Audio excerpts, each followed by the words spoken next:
Assalamualaikum warahmatullahi wabarakatuh. Di sini saya akan menjelaskan tentang pendekatan dan paradigma baru perencanaan kota. Perkenalkan, nama saya Muhammad Wahri Misbahuddin dari kelas 306 dan absen 17.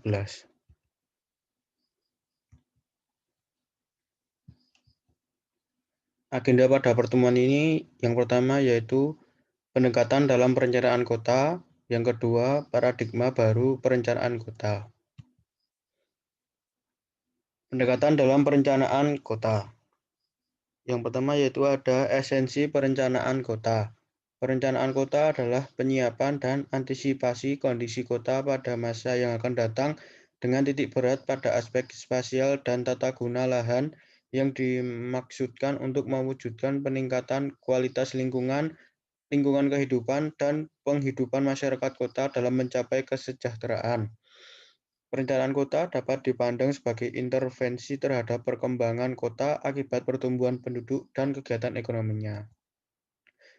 Intervensi yang dapat dilakukan oleh pemerintah meliputi penggunaan lahan, penyediaan layanan umum, dan pembangunan prasarana. Instrumen yang digunakan bisa berupa regulasi, fiskal, maupun penyediaan langsung oleh pemerintah. Tanpa intervensi, kota akan mengalami masalah seperti tidak tertibnya penggunaan ruang kota, menurunnya layanan prasarana kota seperti transportasi, air bersih, dan drainase, dan yang terakhir yaitu menurunnya arsitektur bangunan dan lanskap kota. Pendekatan dalam perencanaan kota ada 4, yaitu the rational model, disjointed incrementalism, middle rank model, dan yang terakhir yaitu collaborative rationality. The rational model yaitu model ini dianggap model yang ortodok yang mendasari comprehensive plan atau perencanaan menyeluruh. Ide model ini sesuai namanya adalah membuat proses perencanaan serasional dan sesistematik mungkin.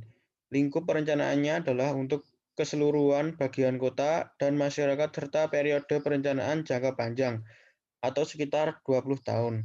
Produknya berupa general plan, master plan, dan sebagainya.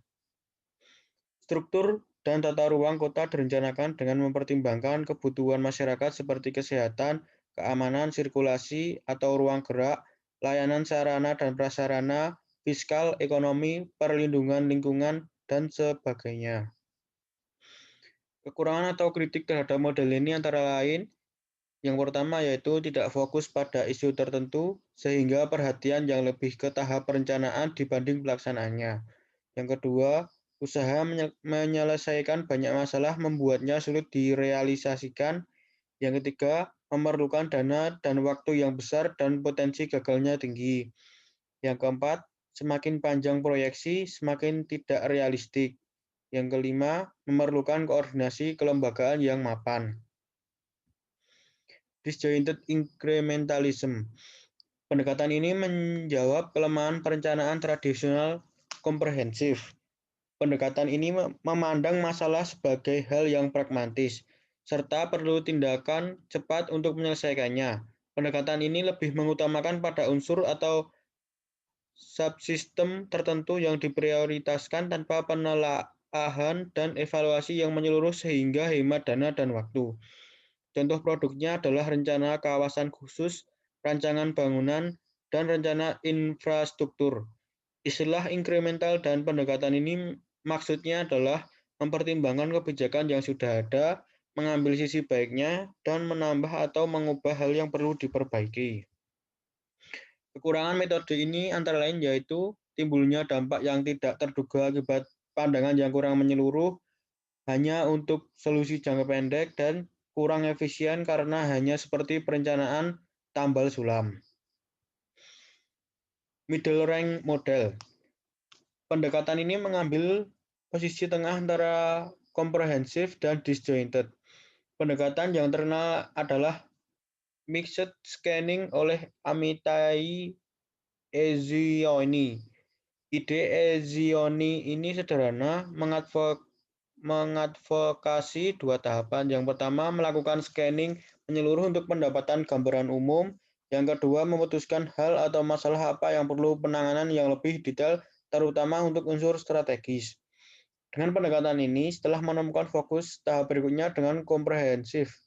Produk perencanaan ini antara lain rencana struktur kota, action plan, development plan, dan strategic plan. Kelemahan pendekatan ini adalah adanya kemungkinan terjadinya kemelesetan ramalan khususnya yang menyangkut jangka panjang sebab hanya dilakukan scanning. Yang terakhir yaitu kolaboratif rationality. Pendekatan perencanaan ini dikembangkan oleh Boher dan Ines.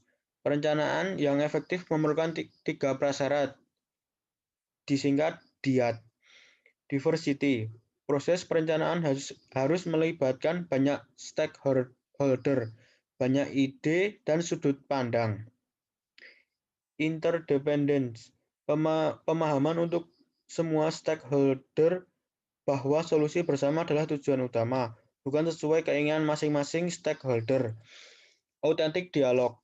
Dialog yang intensif dengan sharing informasi, nilai-nilai sudut pandang, dan interest tertentu. Paradigma baru perencanaan kota. Paradigma baru perencanaan tradisional dengan karakteristik rencana jangka panjang, mementingkan produk daripada proses, penekanan pada rencana fisik, dan kurang adanya keterkaitan dengan stakeholder ternyata kurang efektif menyelesaikan masalah perkotaan. Berbagai masalah terus ada seperti ledakan pertumbuhan kota yang tidak terkendali, kemiskinan di perkotaan, serta rendahnya tingkat kesehatan dan kesejahteraan masih menjadi tantangan di setiap kota di dunia. Atas kekurangan perencanaan tradisional tersebut, muncul paradigma baru perencanaan. Menurut United Nations Center for Human Settlements, terdapat 7 unsur perencanaan dengan paradigma baru. Yang pertama yaitu partisipasi masyarakat, yang kedua keterlibatan seluruh kelompok yang berkepentingan, yang ketiga koordinasi informasi horizontal atau dari lapangan dan vertikal atau kebijakan dari atas. Yang keempat keberlanjutan atau memperhatikan keberlanjutan pembangunan kota, perspektif jangka panjang. Yang kelima, kelayakan finansial. Yang keenam, subsidiaritas atau pengambilan keputusan terdesentralisasi. Yang ketujuh, interaksi perencanaan fisik dan ekonomi. Dalam paradigma baru ini juga diperlukan adanya tata kelola pemerintahan yang baik atau good governance. 10 karakteristik perwujudan good governance yaitu participation, rule of law, transparansi, equality, responsive, accountability, supervision, efficiency, and effective profesionalisme, dan konsensus oriented. Paradigma baru ini berimplikasi pada peran perencanaan kota sebagai berikut. Yang pertama, terlibat proaktif dalam pengembangan dan manajemen lahan. Yang kedua, perlu melibatkan sektor informal dalam perencanaan. Yang ketiga, penggunaan pendekatan infrastruktur-led growth. Yang keempat, keterlibatan dalam pengambilan keputusan investasi atau multi-sectoral investment planning. Yang kelima, penggunaan public-private partnership dalam pembangunan. Yang keenam, peran perencanaan sebagai fasilitator proses. Terima kasih atas waktu teman-teman untuk menonton video ini. Jika ada salah, mohon maaf. Wassalamualaikum warahmatullahi wabarakatuh.